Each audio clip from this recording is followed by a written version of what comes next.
Em nome do Pai, do Filho e do Espírito Santo. Amém.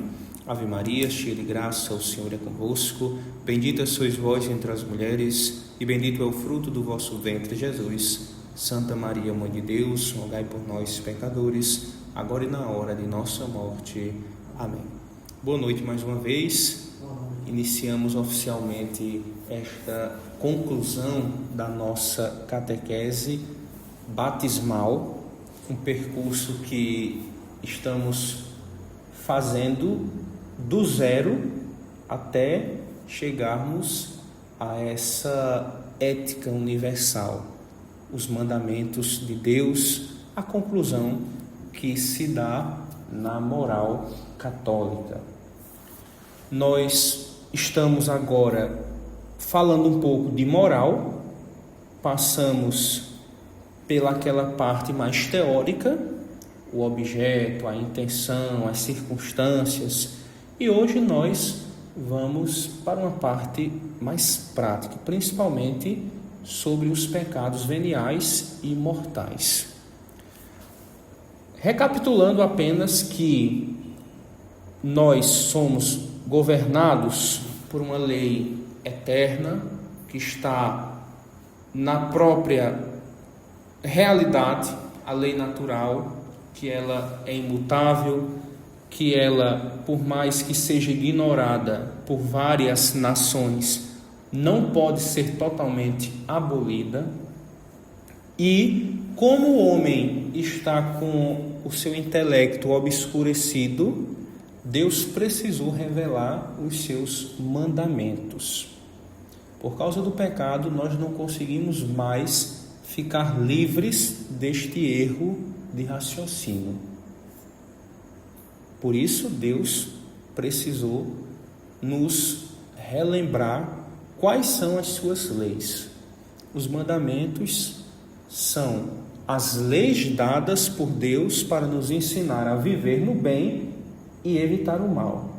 Ou seja, a parte positiva, como eu te disse, e a parte negativa, o que ordena e o que proíbe.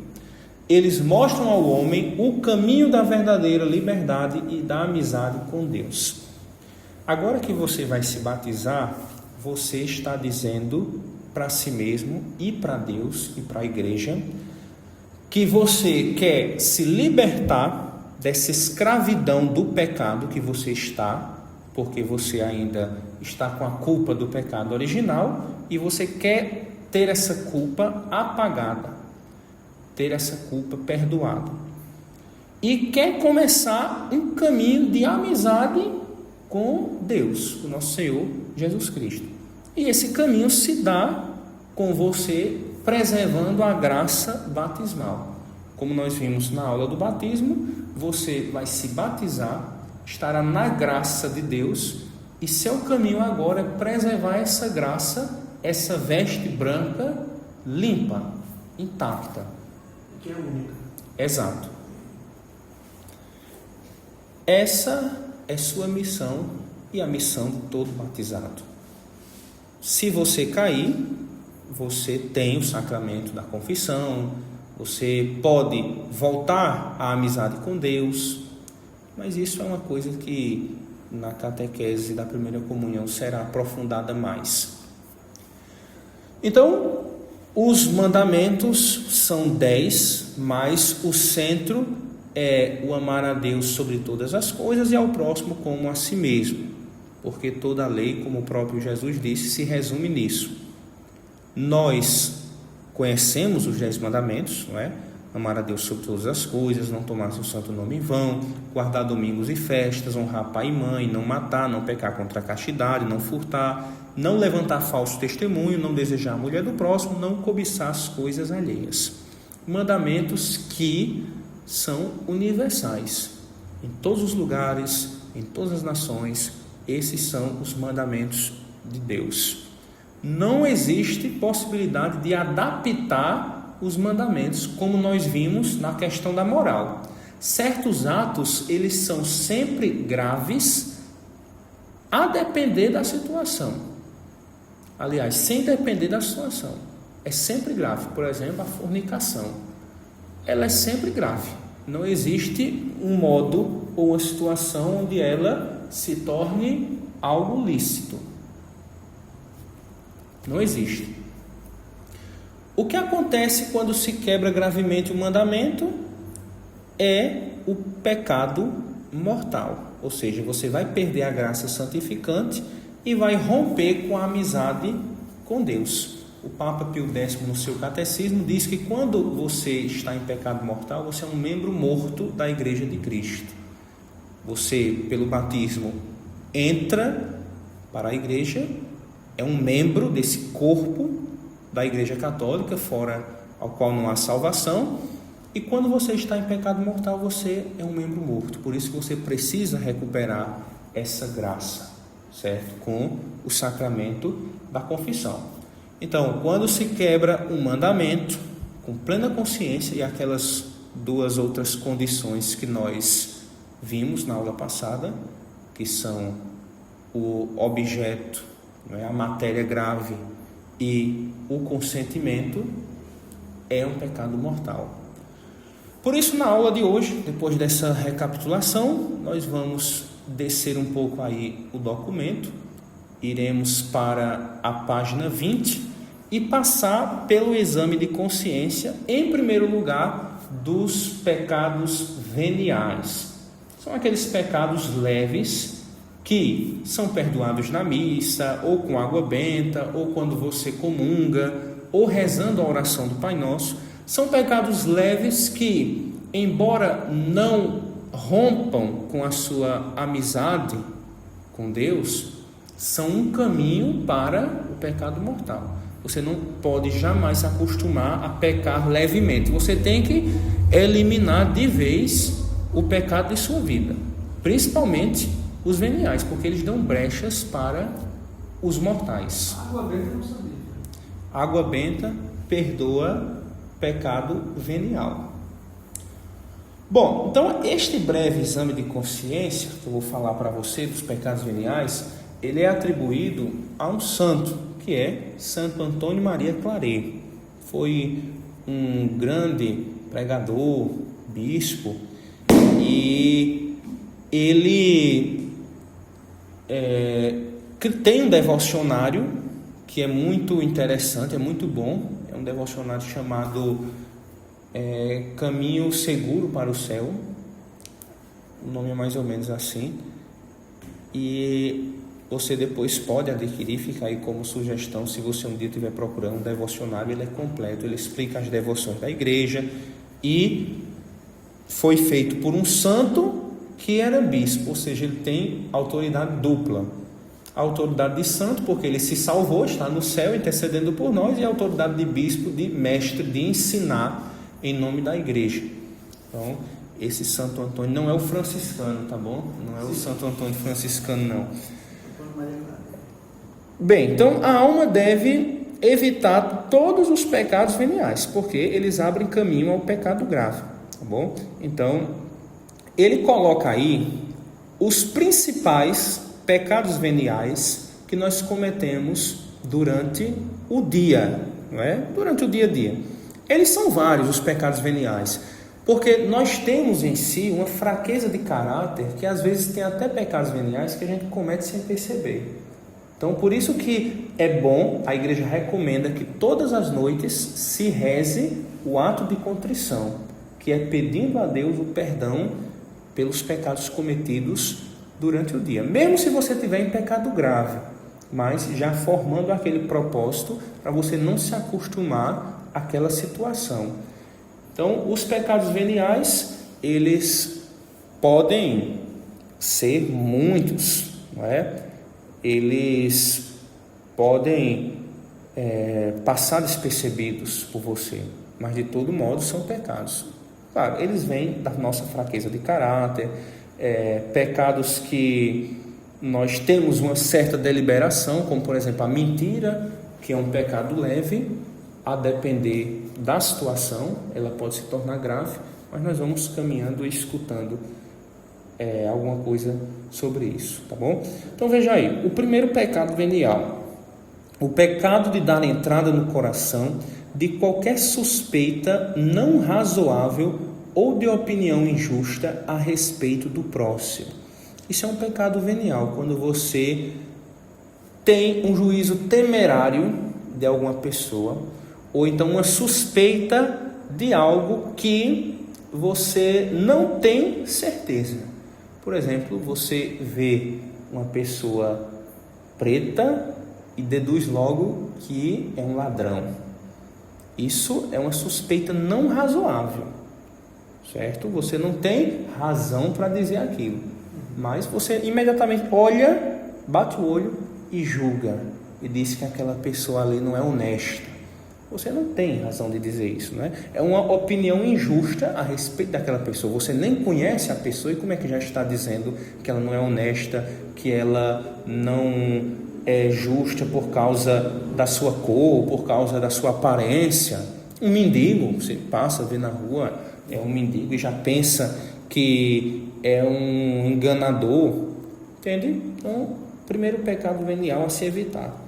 Conforme eu for falando, para que isso também seja uma meditação para você, né? Porque nós estamos fazendo não só um caminho de doutrina, mas também de espiritualidade, né? Já que você viu os vídeos dos vícios, acompanhou todo aquele percurso da quaresma, para que realmente o seu batismo possa dizer assim, realmente eu rompi com o pecado. Então, isso aí serve também para você já se arrepender no seu coração, se você teve esses pecados, e na hora do batismo eles serão perdoados.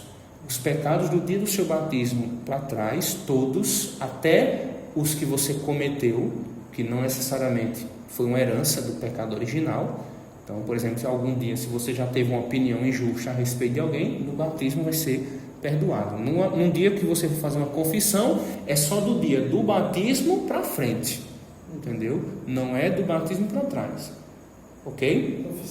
Confissão. Do batismo para frente. Isso. Quando você for fazer a confissão, tá bom? Não precisa contar na confissão os pecados que já foram perdoados anteriores, né? Ao batismo. Ok? A não ser que você vá depois fazer uma confissão geral. Aí você traz pecados da infância, pecados, entende? Mas fica a sua opção. Mas depois eu vou falar sobre isso. O segundo pecado venial, o pecado de iniciar uma conversa sobre os defeitos de outrem, ou de faltar à caridade de qualquer outra maneira, mesmo levemente. Então, você vê um deficiente e puxa alguém para falar, ou rir, zombar daquela pessoa, porque tem uma perna mais fina, um braço maior, ou um dente feio. Você inicia aquela conversa, ou então você falta à caridade com alguma coisa que você poderia fazer, mas não fez, entende? Por exemplo, você está aí num restaurante e alguém atrás da fila pede a você um prato e você nega, só por maldade mesmo, porque você não foi com a cara da pessoa e vai embora e finge que não escutou. Então, é um pecado leve que você deve evitar, tá bom? Terceiro pecado, o pecado de omitir por preguiça as nossas práticas espirituais ou de as cumprir com negligência voluntária. Esse é o pecado famoso de deixar de rezar. Você tem certas práticas espirituais que você precisa fazer todo dia, como por exemplo, rezar ao acordar, e rezar ao dormir, rezar antes das refeições, pelo menos participar aí da missa dominical, não é? Que claro, já vai aumentar o grau se você faltar, né? Porque a missa, por negligência, a ausência dela é um pecado mortal, entende? Então, por exemplo, naquele dia que você vai dormir e por preguiça não reza, não agradece a Deus pelo dia que passou, você está cometendo um pecado leve. Ou então quando você vai cumprir com uma negligência voluntária, por exemplo, você vai rezar o terço, mas se distraindo de propósito, batendo a perna, olhando para cima, contando os tijolinhos do teto, da parede. Então, você está cumprindo a oração, mas com a negligência voluntária. A distração na oração, ela não é pecado, a não ser que você consinta. Se você consentir, se você aprovar aquilo, aí ela se torna distração voluntária. Mas você, por exemplo, estava rezando o texto, Quando menos imaginou, voltou em si. Você estava pensando já no seu trabalho. Você não estava consciente, veio do nada. Outra coisa é você começar a rezar o texto e começar imaginando, meu Deus, o que é que eu tenho que fazer amanhã? Amanhã eu tenho que entregar tal relatório, amanhã não sei o quê. Então isso você está consentindo. Acontece no cochilar. Exato. O cochilar é se você se coloca naquela situação de cochilo. Como, por exemplo, você está com muito sono e você vai rezar deitado. Então você está negligente nisso. Mas você cochilar sem querer, então já não é uma coisa voluntária que você faz. Porém, se você quer prosseguir numa vida de oração firme, se você está com sono, não vai rezar deitado nem sentado em pé, senão você vai realmente deixar de cumprir. Em pé. Não tem problema, você pode rezar também em pé. Eu gosto de rezar o texto em pé. Eu também. Meu oratório ele é alto, Uhum. no guarda-roupa, aí fica exatamente na minha visão do nariz. Ótimo. Aí eu gosto de ficar fitando a imagem. Às vezes eu rezo até caminhando o texto, não tem nenhum problema não, viu? Bom, o quarto pecado, o pecado de manter um afeto desregrado por alguém. Nós sabemos que Jesus sempre pediu em seu evangelho o desapego, seja a pessoas, seja a coisas, e manter um afeto desregrado por alguém é um pecado leve. Como é que acontece isso? Por exemplo, quando você não consegue deixar uma pessoa em paz, você é muito insistente, você fica com aquilo, com aquela cola, isso é um afeto desregrado, só pode andar com aquela pessoa, só pode fazer aquilo se a pessoa for. Se a pessoa não for para a igreja, você não vai. Se a pessoa não for rezar o texto, isso pode acontecer, não é somente com namorado ou namorada, mas com a mãe, com o pai, com o filho. É um afeto desregrado. Você ama aquela pessoa, só que você já está ficando uma pessoa dependente dela, né? Uma pessoa que tem um apego emocional. Se tu for, eu vou. Exato. Você está com um afeto desregrado. Aí você diz, mas Frei, que besteira. Por que manter um afeto desregrado é um pecado leve? Porque pode abrir caminho para um pecado mortal. Você pode colocar uma pessoa acima de Deus. Você pode desistir de sua vocação por outra pessoa também.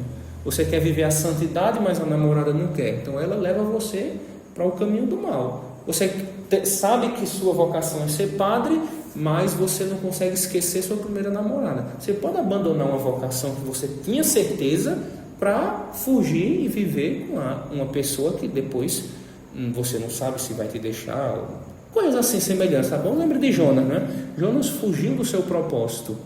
Ele não quis ir para Nínive pregar o evangelho. O evangelho não, a palavra de Deus, né? Porque o evangelho é Jesus, é Novo Testamento. Então a palavra de Deus. Então ele não quis ir para Nínive fazer isso. Ele fugiu do propósito de Deus, mas foi jogado ao mar, né? E teve toda a sua história que você já sabe. Já me aconteceu. E eu queria ir para uma missa, o horário é tal. Aí marcar com a pessoa, dizer, a gente vai à missa hoje. Ótimo, pronto. Aí quando chegava na hora, cadê? Não vai. E eu deixar de ir à missa por causa da pessoa. Porque a pessoa não. Remanchando, se arrumar, aquela coisa toda. E acabar passando a hora e dizer, realmente não vai dar mais tempo. E não ir. Então cometendo um pecado. É um pecado. Se for dominical, aí já é mais grave, né? Se fosse uma missa dominical, né? Vira um pecado grave. Então é um pecado, você mantém um afeto tão desregrado por aquela pessoa que se ela não for, você não vai. Entende? O quinto pecado, o pecado de ter demasiada estima por si próprio ou de mostrar satisfação vã por coisas que nos dizem respeito. Você ter demasiada estima por si próprio não é aqui o amor próprio que é tão divulgado, né? Porque o pessoal não entende o que é o verdadeiro amor próprio, o amor próprio doentio, que é a filáusia, né? Uma doença espiritual. Mas você gosta tanto de você que você é autossuficiente. Você mostra satisfação por coisas vãs que as pessoas dizem a você. Você gosta que as pessoas, por exemplo, digam que você é bonito, você fica procurando isso, e diga que você é inteligente, e você gosta quando alguém diz, olha, ele fala 2 línguas ou 3 línguas. Então você São coisas vãs que não precisa estar repetindo. Uma pessoa que é inteligente, uma pessoa que é bonita, ela não precisa estar se autoafirmando, né?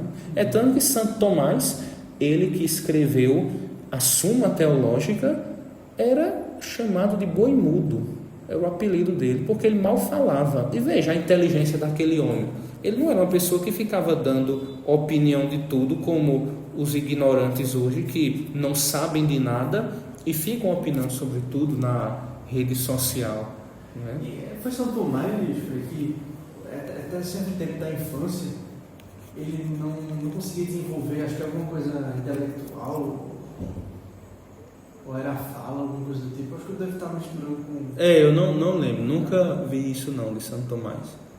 O professor falava pouco, aí veio isso na cabeça. Mas ele era considerado boi mudo, ele mal falava. Bom, o sexto pecado, o pecado de receber os santos sacramentos de forma descuidada, com distrações e outras irreverências e sem preparação séria. Por exemplo, quando você vai comungar e não faz a devida preparação, com as orações preparatórias, ou você vai na fila da comunhão olhando para cima, olhando se tem vindo gente atrás, ou participa da missa conversando, ou olhando para quem chega. Então, irreverências sem preparação séria é um pecado venial e pode se tornar um pecado mortal. Santo Terço antes da missa, a missa começa às 7, a gente faz o terço por meia hora, mais ou menos 6h30 começa. Quantas vezes eu não gosto de chegar cedo para poder realmente fazer o terço? O terço é uma preparação de certa forma, né, para o que vai vir. E gente falando, e conversa, e futrica, e é uma risada, né? Mas isso acontece até nas nossas capelas religiosas dos frades. Às vezes um irmão vai mais cedo, antes da oração, antes do horário, para ficar um pouco com o Nosso Senhor, e chega um ou outro conversando, não respeita quem está lá. A gente precisa de silêncio, né? Com certeza, e principalmente a igreja não é um lugar de conversas profanas, não é? É um lugar de silêncio absoluto, porque é ali que está nosso Senhor Jesus Cristo presente. Não, mas se conversa de tudo. De tudo. Bom, o próximo é o pecado da impaciência, ressentimento, recusa em aceitar desapontamentos como vindo da mão de Deus, porque isto coloca obstáculos no caminho dos decretos e disposições da divina providência quanto a nós. Por exemplo, você está naquela fila de banco no sol e começa a reclamar que você está ali, está com impaciência, não é? Você recebeu uma resposta ruim de seu chefe e você fica com aquilo, nossa, meu dia está ruim, eu fiquei com raiva do meu chefe, é um ressentimento. Ou a recusa em aceitar os desapontamentos como vindo da mão de Deus. Então você esperava ser o funcionário do mês, mas foi seu colega, e você fica com aquela coisa ruim, como se aquilo fosse tudo para você. Mas calma, Deus não está no governo do mundo, Ele permitiu isso, então tenha paciência, aceite como vindo da mão de Deus isso, né? Você não pode se revoltar contra essa divina providência. Isso é importante porque pode levar a um pecado maior, que é a blasfêmia. Você praguejar contra Deus porque você não aceitou. Os pecados veniais, eles são caminhos que levam ao pecado mortal. Então, se você não combate isso, você cai logo no grande. Entende? Então, combater o pequeno para não ter problema com o grande. Por exemplo, uma traição. Uma traição no casamento, não pense que o marido começa já no ato. Ele nutre conversas, às vezes com a vizinha, uma foto indecente, ou uma visita inesperada. Essas são as brechas que vai dando. Você percebe que são brechas que vai tendo, né? O oitavo, o pecado de nos proporcionarmos uma ocasião que possa, mesmo remotamente, manchar uma situação imaculada de santa pureza. Quando, por exemplo, você se expõe, mesmo que longe, não é? Mesmo remotamente, expõe a uma situação que possa macular a sua castidade, a sua pureza, entende? Você se coloca em algum lugar ou em alguma situação que você sabe que ali pode ter uma possibilidade de realmente você estar propício a cair. Por exemplo, você é uma pessoa que tem dificuldades em abraçar gente do mesmo sexo e você insiste nisso, então você está se colocando numa coisa que pode manchar a sua pureza. Ainda não chega a ser um pecado você abraçar alguém, mas abraçar com desejo, por exemplo, de você sentir as partes íntimas de outra pessoa, aí sim já é um pecado grave, entende? Mas se você sabe que isso pode manchar a sua pureza, então evita estar abraçando, apesar do abraço ser uma coisa indiferente, não ser nem bom nem ruim, digamos assim, mas como você faz isso, né? Então, se você já sabe, evita.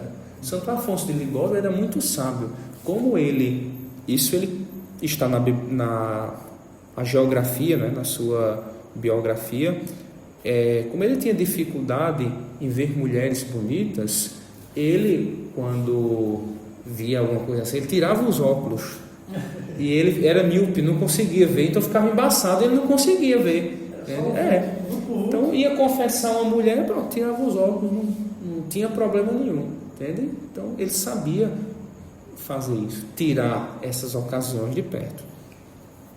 O nono, o pecado de esconder propositadamente as nossas más inclinações, fraquezas e mortificações de quem devia saber delas, querendo seguir o caminho da virtude de acordo com os caprichos individuais e não segundo a direção da obediência.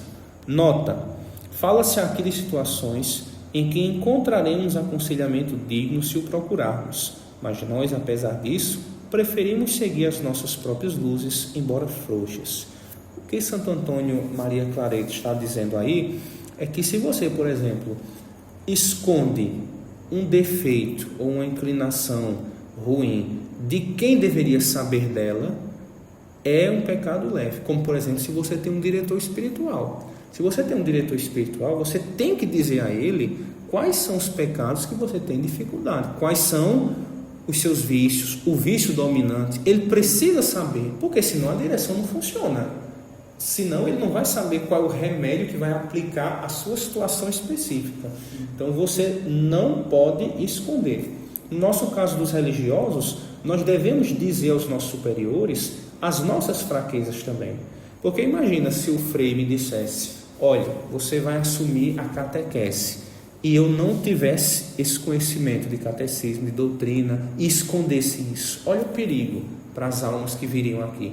Então, eu sou sincero e tenho que dizer a ele: olha, o senhor é meu superior, e eu lhe digo que eu realmente não tenho preparação para dar catequese. Eu não tenho preparação para fazer essa tarefa, coloque outro. Então, eu preciso dizer a ele, não é? Eu não posso seguir meus caprichos individuais, como diz aí no exame de consciência. Eu preciso dizer para que eu cumpra efetivamente minha missão. Tá bom? Então, esses são alguns dos pecados veniais mais comuns. Você tem alguma dúvida? Não. Então, pronto. Tudo certo. Então, são pecados que com certeza você já viu, ou já fez, ou já presenciou alguém fazendo. Sim. E estão aí expostos. Toda noite é bom, se você quiser, fazer o exame de consciência por essa lista. Você dá uma olhada nesses pecados, se você cometeu alguns durante o dia, e pedir perdão a Deus. Tá bom? Muitos. São muitos. Bom, então agora vamos ver os pecados mortais. São aqueles que impedem a comunhão. O pecado mortal, ele precisa ter a matéria grave, ele precisa ter a consciência e o consentimento. Isso nós já vimos na outra aula, né? Você tem que saber que é errado e mesmo assim querer fazer, tá bom? E está nos 10 mandamentos também, ok? Então, aí começa com a idolatria. Tanto idolatria real ou idolatria sutil, tal como perseguir coisas deste mundo, excluindo o amor e serviço de Deus. A idolatria pode ser a pessoas, a cantores, a blogueiros, a bens materiais, colocar aquilo no lugar de Deus. Você vai perceber que uma coisa está virando idolatria quando está substituindo Deus. Então você está criando um ídolo, você está colocando sua salvação naquilo. Entende?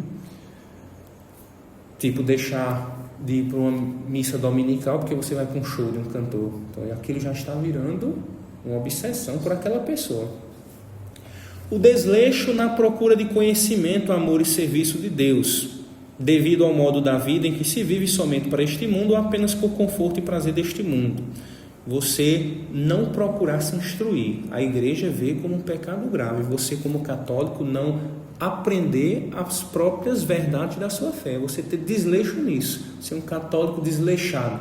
Eu não sei sobre os dogmas. Eu não sabia que era pecado isso. Não, você tem que saber.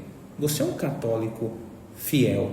Você está dentro do corpo de Cristo. Então você tem que saber o que é pecado e o que deixa de ser. Porque um cristão não vai saber, só se ele não estiver preocupado com a sua salvação, né? Então você deve saber, sim. A quantidade de católicos mais esclarecidos, mais obscurecidos, vamos dizer. São muitos, né? Com certeza. A internet está dando você veja, uma coisa que é tão ruim a certo ponto, pode ser boa também quando usada do jeito certo, né? Sim. Porque eu acho que a internet clarifica bastante alguns assuntos e as pessoas que procuram estar esclarecidas sobre eles, conseguem ter boas fontes dentro dela. Isso mesmo. Como o canal do senhor, perfeito. o Paulo Ricardo também, são fontes saber boas, usar, saber né? usar. Saber usar. Como a gente fica sabendo coisas que a gente cometeu, que a gente faz, que a gente acha que eu não sabia que pode. Não, está aqui dizendo, pronto, agora está sabendo. Está sabendo, agora faça. O terceiro pecado, vivendo apenas para este mundo 100% ou principalmente para este mundo. Aí tem algumas bases bíblicas, se você quiser depois conferir. Veja, quando aparece mundo na definição da igreja, não é mundo o planeta, a Terra. É mundo a ideologia dominante da sociedade. É a cultura pagã no tempo dos romanos e hoje essa ideologia que está dominando a nossa sociedade. Então, o que era o mundo nos primeiros cristãos? Roma, César, os deuses, o paganismo romano, aquilo era o mundo, fugir do mundo, é fugir disso. Hoje o que é o mundo? O marxismo, o feminismo, entende? O homem no centro. Exato. Ideologia de gênero, tudo isso é mundo. Então, se você compactua com essas ideias, pode ter certeza que é um pecado grave. Você não pode de jeito nenhum compactuar com essas ideias que os próprios últimos papas condenaram. Você pega o Gregório XVI, o Papa Pio XI, que foi o que condenou o comunismo, vários filmes imorais. Ele tem uma carta sobre o cinema que é maravilhosa, que em breve no canal nós vamos ter uma aula só sobre o cinema. Então, o mundo é isso, tá bom? O próximo é semelhante ao segundo, desleixo na procura da fé verdadeira. Se alguém suspeita que a fé católica é a fé verdadeira e mesmo assim ignora, está em pecado mortal. Por exemplo, aquele protestante que tem um monte de indícios que a fé católica é a fé verdadeira e não se converte. Então, ele, se morrer, não tem mais culpa de ignorância. Ele sabia, ele já estava descobrindo, mas ele preferiu ignorar. É como se fosse assim, eu deixei de ler para eu não entender. Pois é, isso mesmo. Então, veja aí, né? O próximo, faltar às missas dominicais, né? Esse é mais simples. Você só pode faltar uma missa dominical por um motivo grave, como por exemplo, estar cuidando de um doente, ou você mesmo esteja doente, ou você está impossibilitado de participar da missa, por mais que você queira ir, entende? Então, motivos graves faz com que você esteja dispensado da missa. Agora, isso não significa que em casa você vai passar o dia como um pagão. Você tem que santificar o dia de outra forma, com as orações do dia próprio da missa, ou com a resta do texto naquela intenção, lendo o evangelho do dia, as leituras, está entendendo? Então, faltar à missa é um pecado que você só comete se você quiser no domingo, porque a igreja dá muitas possibilidades de você santificar o dia sem ir para a missa. Mas, claro, nessas condições que eu estou dizendo, não é? Se for um motivo grave de você não poder ir. Trabalhos desnecessários aos domingos e dias santos de obrigação, quando o trabalho é desnecessário e rotineiro. O catecismo entende que o mundo moderno tem gente que trabalha no domingo. Tem uma parte lá do catecismo que fala que cada um que trabalha no domingo arrume um tempo para descansar a partir da sua realidade. Só que tem gente que procura trabalho desnecessário aos domingos e dias santos, né? Então, por exemplo, você trabalha no hospital e faz questão de trocar seu plantão para o domingo, porque domingo você não quer ficar em casa, porque você quer estar no hospital. Então, você está criando uma coisa desnecessária. O domingo era para você santificar o dia. Bom, então é um trabalho desnecessário que você pode cometer no domingo. Um trabalho doméstico no domingo não implica isso, não implica, entendeu? É mais uma coisa braçal, assim, que impeça você de santificar o dia. É diferente. Um trabalho isso. Rotineiro. Rotineiro, desnecessário. Porque realmente tem gente que só consegue arrumar a casa no domingo. Não é? Mas veja como tem gente que concilia. Vai para a missa de manhã, passa a manhã arrumando a casa, arruma, almoça com a família, à tarde assiste um filme. Veja, está descansando e ao mesmo tempo. Não foi algo que o trabalho me sufocou tanto que eu não consegui ir para a missa. Não foi. Então, usurpar a cabeça da família sem uma razão. O marido deixa-se agir de maneira tão irresponsável e infantil que a sua mulher precisa sustentar a família. Também estaria cometendo o pecado mortal. Então você, em outras palavras, não sabe ser pai, não sabe ser um marido. Você não provê o necessário. Você age como uma criança. Você é um abobalhado. Você não consegue fazer uma sustentação de uma casa e deixa sua mulher só, ou seja, negligencia, não é o sustento. Diz, não, ela cuida dos filhos. E tudo que se fala de sustentar lá não engloba só o financeiro. Pois é, não engloba só o financeiro. Você precisa sustentar também com a oração, com a instrução dos seus filhos.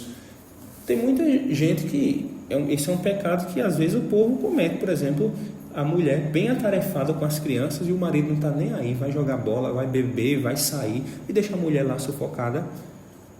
Não sabe ser pai, não sabe ser homem em primeiro lugar, né? Você tem que aprender logo a ser homem, tá bom? Então, o próximo é o suicídio, tá? O suicídio é um pecado grave.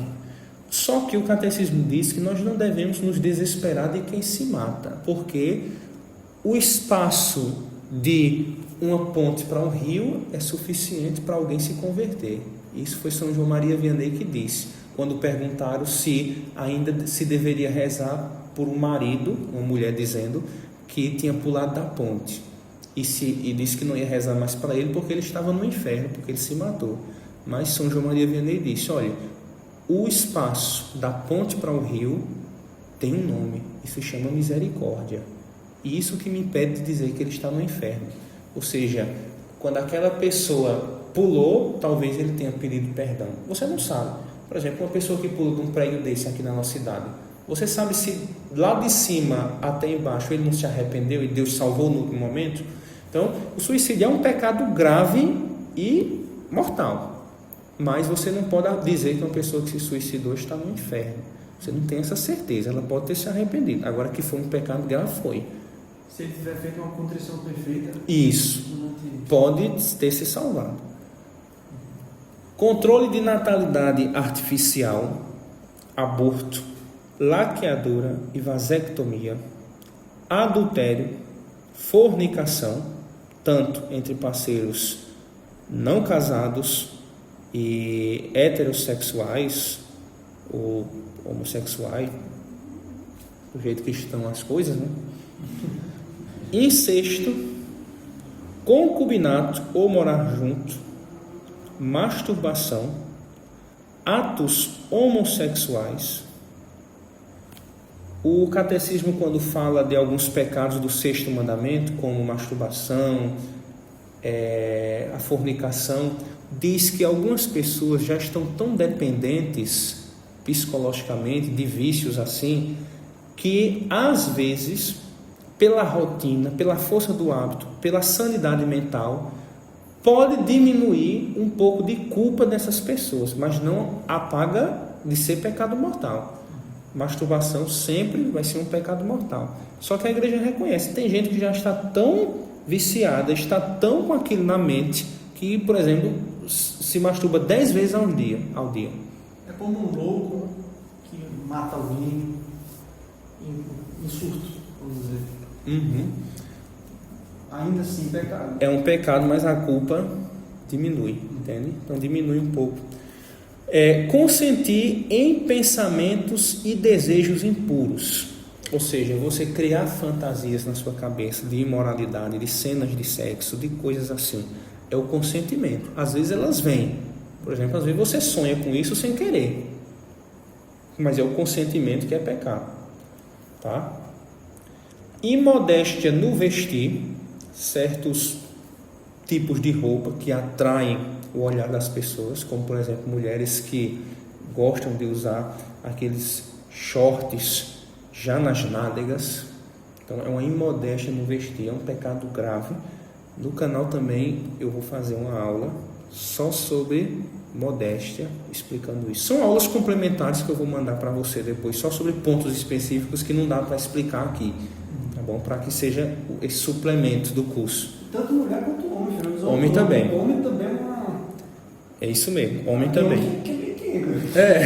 Usa um tal de uma moda de short de linho. Isso mesmo. Quando é que vai desse jeito? Isso mesmo. Uma regata. Isso, uma regata aqui assim. Toda aberta. Mostrar o sovaco. Homem também pode ser imodesto. E Jesus condena isso aí em Mateus 5:28. Beijos e abraços prolongados se causam desejos sexuais. Isso serve para os namorados, ok? Beijos e abraços que podem ser uma causa de um desejo sexual. Os casados, como podem realizar o ato sexual, podem se dar mais a isso, tá? A beijos e abraços prolongados. Bom, ler livros e materiais pornográficos, assistir filmes pornográficos e programas de TV da mesma categoria.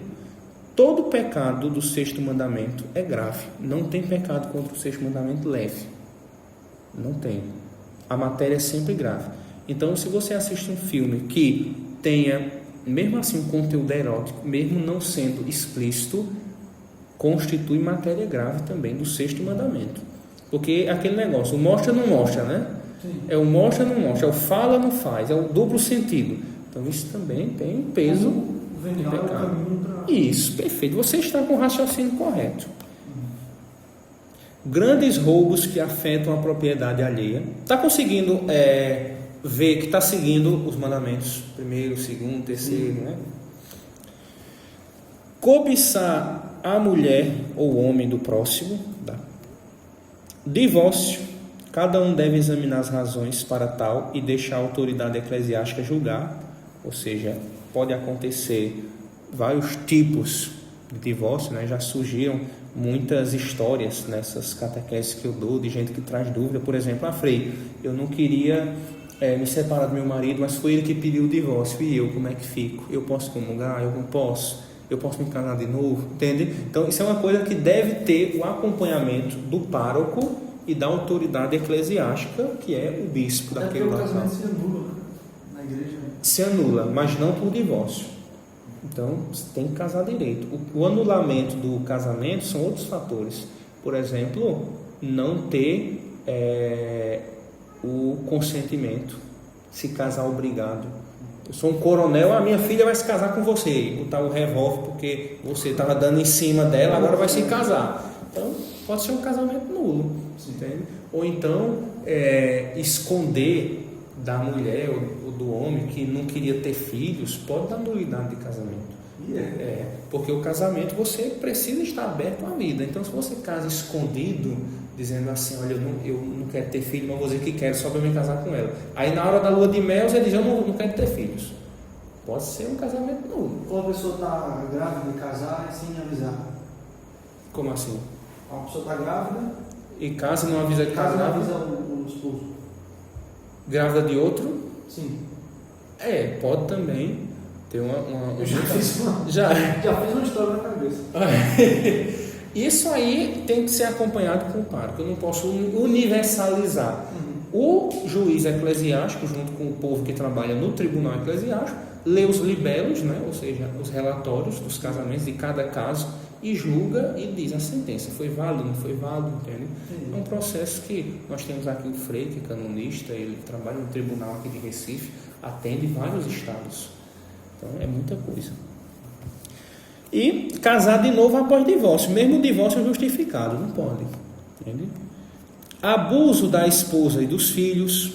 Esse abuso pode ser em vários sentidos: abuso mental, abuso corporal, abuso de bens, entende?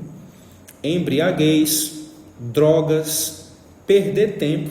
Isso é um pecado que um dia, quando minha mãe viu essa lista, ela não aceitou esse. Perder tempo. Como é que perder tempo é um pecado grave? Bom, é a omissão do dever que aí se coloca, entende? Você fica ocioso, omitindo o seu dever. O pessoal chama de procrastinação. Isso, exato.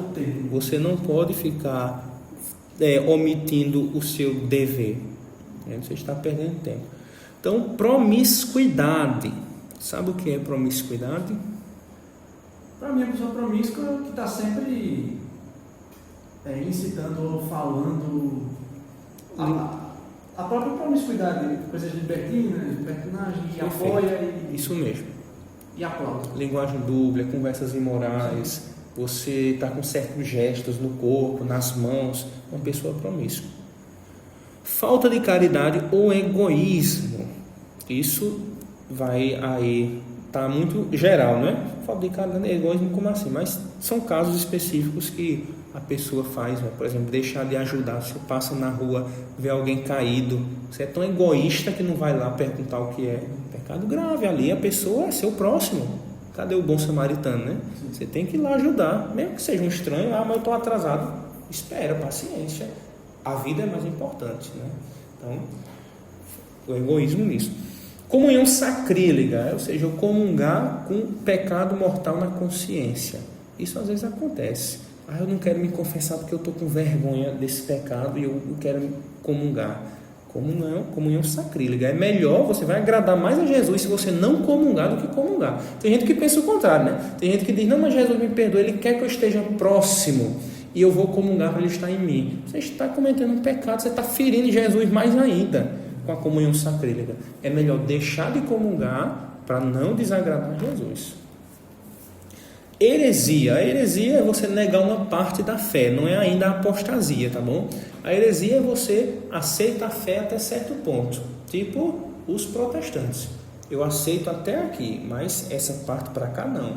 Tipo os ortodoxos, tipo outras seitas aí, tipo, eu aceito todos os dogmas de Jesus, menos os de Maria. Então está negando uma parte da fé. É o herege, ele nega uma parte. O apóstata que comete o pecado da apostasia, ele nega tudo, ele sai. Então você deixou a igreja católica, agora você é da Umbanda, você apostatou, você deixou a fé. E tem 3 fontes: você vive em pecado mortal, ou você falha na fé, no estudo, né, no estudo da fé, e falha na oração. Então, se você vive em pecado, se você não estuda mais a sua fé, e se você não reza mais, tem todos os caminhos para você sair, ser um apóstata, abandonar a fé católica. Não é? Muita gente vive apóstata. Pois é, muita gente, não, apesar de não ser oficialmente, mas vive como se fosse apóstatas, né? Porque o apóstata oficial, ele sai mesmo, ele não vem mais para a missa, ele não participa de nada da igreja, não. Indiferente a fé mesmo, né? Ele sai, é uma cisão oficial, não é tipo, eu apostatei, mas venho para a missa ou vivo em casa. Não, ele sai, ele rompe com firmeza com a igreja católica, entende? Ele rompe mesmo. Inseminação artificial, chamado bebê de proveito ou barriga de aluguel. É considerado um pecado grave. No catecismo tem lá no 6º mandamento explicando esses pontos, tá bom? Aqui está muito resumido. No catecismo, naquele amarelo, tem explicando por que tais métodos são ilícitos, e com a linguagem científica também, não é só uma coisinha, é uma fé que o Papa acha, não, é com termos científicos, com uma explicação bem feita. Eu mandei para você o podcast só dos mandamentos, lá nós falamos sobre isso, de uma forma mais abrangente, do porquê inseminação artificial é pecado, assim como eutanásia. Eu mandei aula passada. Tinha assim, a partir da segunda aula. Isso, a partir da segunda. É quando nós tratamos cada pecado desse, explicando situações particulares e casos, né? Por exemplo, eutanásia. Pode dar um remédio para aliviar a dor ou não, né? Aí nós explicamos lá, né? Aqui só está dizendo, eutanásia é pecado.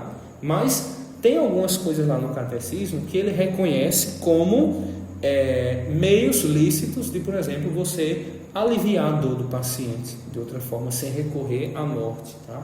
Então aqui eu só estou dizendo isso que é para você ter uma base geral do que são os principais pecados mortais para você evitar. Aqui não tem todos. Eu imagino que você, depois do batismo, não vá apostatar. Você vai voltar com força maior ainda para a igreja, entende? Então você, depois do batismo, e já agora, já deveria fazer também, vai começar a estudar mais a fé, seja por onde for, ou no catecismo, ou nos áudios, ou no vídeo, não sei. Por onde for, você vai estudar mais. É boa emendar agora. Para não perder o fogo. Para não dar férias. Pronto, então faça isso. Emende agora, tá bom? Porque é importante você fazer isso. Veja, aqui não trata tudo. Olha, eu não falei aqui da mentira, como eu disse para você no começo da aula. A mentira, o catecismo de São Pio X e o de João Paulo II, ele fala que pode haver um tipo de mentira que seja um pecado leve, apesar de ser contra o decálogo, né, os mandamentos. Por quê? Porque tem vários tipos de mentira. Santo Agostinho tem obras, tem uma chamada Sobre a Mentira e um Contra a Mentira, duas obras sobre só a mentira, mostrando que não é lícito mentir em canto nenhum. Por isso sempre vai ser um pecado. Agora tem mentira leve, como por exemplo, eu dizer para você que passou um OVNI ali. É uma mentira que não chega a ser um pecado mortal, né? Então é uma mentira leve. Agora, eu quebrar essa porta de vidro e dizer para o meu superior que foi você, isso é uma mentira grave. Eu estou levantando um falso testemunho que vai acarretar consequências. Você vai ter que pagar uma porta nova, vai gastar seu dinheiro, entende? A má fama que você vai ficar é uma mentira grave. Consegue ver o grau da diferença da mentira, né? O bom é que você pode até dizer assim, a igreja inventou essa definição de venial e mortal, mas você percebe na realidade, não tem nem como fugir, está na realidade. Você vê que tem coisas que são leves e graves. Nós já conversamos sobre isso, né? Uma pessoa que mata outra é diferente de uma pessoa que fala um palavrão. Ambos pecados, mas um leve e um grave. No ponto dos lugares que você frequenta, que passou, que abordou um pouco, eu venho assim na minha cabeça um parque de dia, com crianças, família, com idoso, e um bar à noite, num beco, escuros. Enfim, você vê a diferença dos ambientes. Sim. Você vê o propósito de cada lugar. Sim, perfeito. E que você se coloca, né? Isso mesmo. Isso pode ser aplicado também para a praia. Tem gente que pergunta, Frei, a praia é um pecado você frequentar? Porque lá tem muita gente indecente, gente de sunga, de biquíni, de coisa. Só que assim, a praia em si é uma coisa indiferente. Por quê? Porque Nosso Senhor foi na praia. Se a gente disser que ir à praia é pecado, Jesus tinha pecado. O que acontece é o seguinte, é que na praia agora se tornou um ambiente de nudez explícita. Mesmo que seja biquíni ou sunga, é nudez. Então você vai ter que julgar muito bem se convém você ir à praia, o lugar da praia, porque você sabe que tem parte da praia que é mais deserto, tem parte da praia que tem mais gente. Como você reage diante daquilo? Se você tem dificuldade em guardar o olhar, você vai se expor indo à praia? Você não vai se expor, entende? Então, não vai. E hoje em dia tem comunidade para tudo, né? Pois é. Tem pedaço da praia de fulano, tem pedaço da praia de ciclano, bandeira X, bandeira Y. Isso mesmo. Então, tem que ser muito prudente nessas coisas. Por isso que eu estou dando esse incentivo para que você, a partir desta aula, que vai se encerrar, faça um percurso também de estudo pessoal, tá bom? Daquilo que realmente você ainda falta estudar. Você tem as ferramentas, você tem tudo, a internet, você tem o celular, os livros, minha pobre pessoa que posso dar um direcionamento de alguma coisa, bola para frente, né? Então, para finalizar, o Papa Gregório X, que presidiu o Concílio de Leão II, em 1274, declarou ex cátedra, ou seja, infalivelmente, que as almas daqueles que morrem em pecado mortal ou apenas com pecado original, que é o seu caso, né? Ou, por exemplo, pecado original de criancinhas, só o pecado original, né? Em qualquer caso, descem imediatamente ao inferno, embora punidos com diferentes castigos. Também o Papa João XXII, na carta Nequamquam Sine Dolori, ou Dolori, para os armênios, em 21 de novembro de 1321, repetiu esta afirmação. Ela, a Igreja Católica, ensina que as almas daqueles que morrem em pecado mortal ou apenas com pecado original descem imediatamente ao inferno para serem punidos com diferentes penas e em diferentes lugares. O inferno, como nós vimos, é uma realidade séria, que Jesus chegou até a falar mais de inferno do que em céu no Evangelho. Uma vez um estudioso contou e viu que tem mais menções à danação eterna do que céu.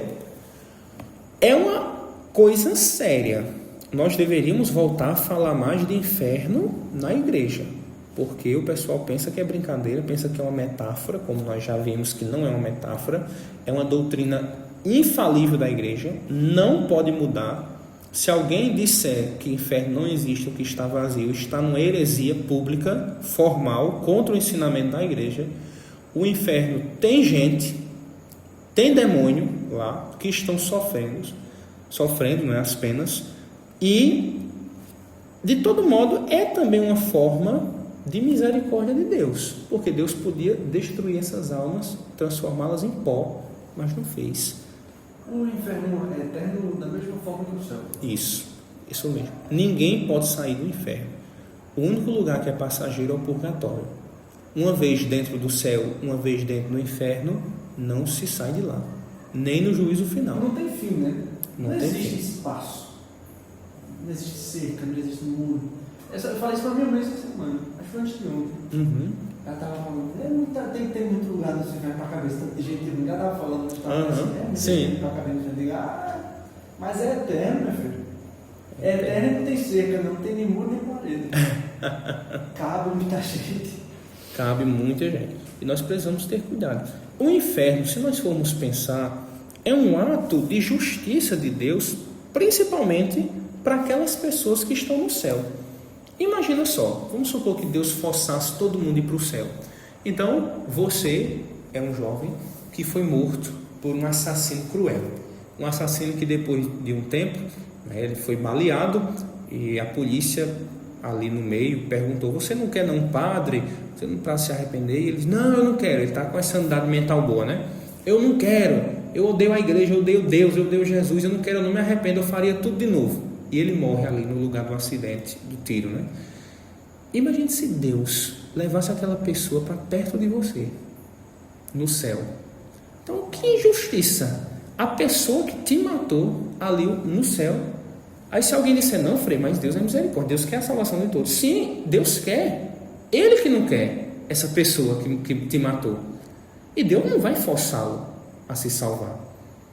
Entende? Então, por justiça a você, ele não vai ter a mesma recompensa, porque ele mesmo não quis. Entende? Então Deus não força, né? É um ato de misericórdia e de justiça. O inferno prova mostra que a justiça de Deus é perfeita. Exatamente, perfeitamente. E é isso.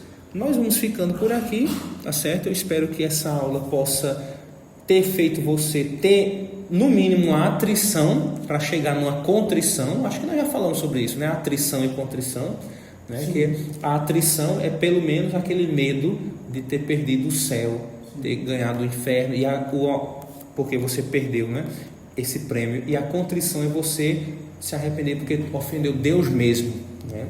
Então, como recomendação de leitura, eu recomendo, vou deixar aqui 2 coisas que podem ajudar você nessa semana, tá bom? E se você anote aí, você já vai ensaiar os primeiros passos de intelectual sozinho agora.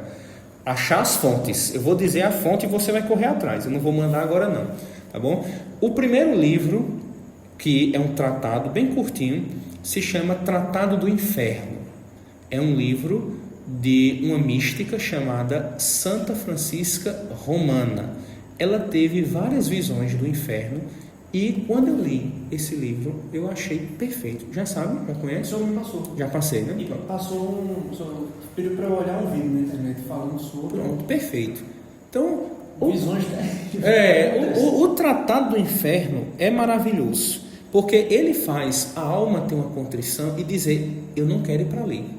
Porque ela mostra o castigo dos ladrões, o castigo dos mentirosos, os castigos dos gulosos. E você olha aquilo, imagina a cena e você diz, caramba, eu não imaginava que o inferno era um negócio tão ruim assim. Porque a gente às vezes pensa que é aquele inferno de desenho, né? O diabo com o tridente, só dá uma espetadazinha assim. Puro fogo. Puro fogo. Mas leia o Tratado do Inferno para ver se você acha aquilo bom. E o segundo sermão, né, sobre isso é de São Leonardo de Porto Maurício. É um santo franciscano que eu já falei dele. Ele foi responsável por divulgar a via sacra na igreja no mundo. Deixa eu repetir, filho. Se chama O Pequeno Número dos que se Salvam, de São Leonardo de Porto Maurício. O Pequeno Número dos que se Salvam. São Leonardo de Porto Maurício. E ele fala com uma técnica de sermão tão interessante que quando ele narra que num dia só 60 mil pessoas morreram e apenas algumas delas se salvaram, eu não vou dizer quantas, você vai ler depois. Ele diz assim, olha, num dia, numa guerra, morreram 60 mil. Isso é uma visão que foi concedida, né? Ele narrando da vida de um santo. E dessas 60 mil se salvaram apenas. Aí você vai ver em casa. Quantas se salvaram? Quando você lê esse sermão. 60 mil. De 60 mil que morreram e quantas se salvaram. Tá bom?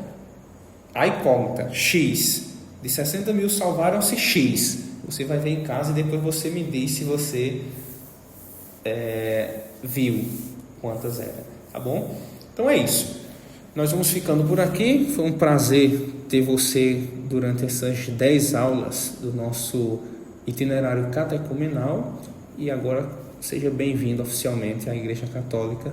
Você vai ser batizado, vai fazer parte do corpo místico de Cristo, vai viver essa luta, que é uma luta. Você está prometendo que vai acreditar em tudo aquilo que nós passamos, né? Crer em Deus Pai Todo-Poderoso, Criador do céu e da terra, até o fim, né? E colocar isso aqui em prática, evitar tudo isso aqui, tá bom? E o Espírito Santo lhe ilumina essa jornada. Amém. Glória ao Pai, ao Filho e ao Espírito Santo, como era no princípio, agora e sempre, por todos os séculos dos séculos. Amém. Amém.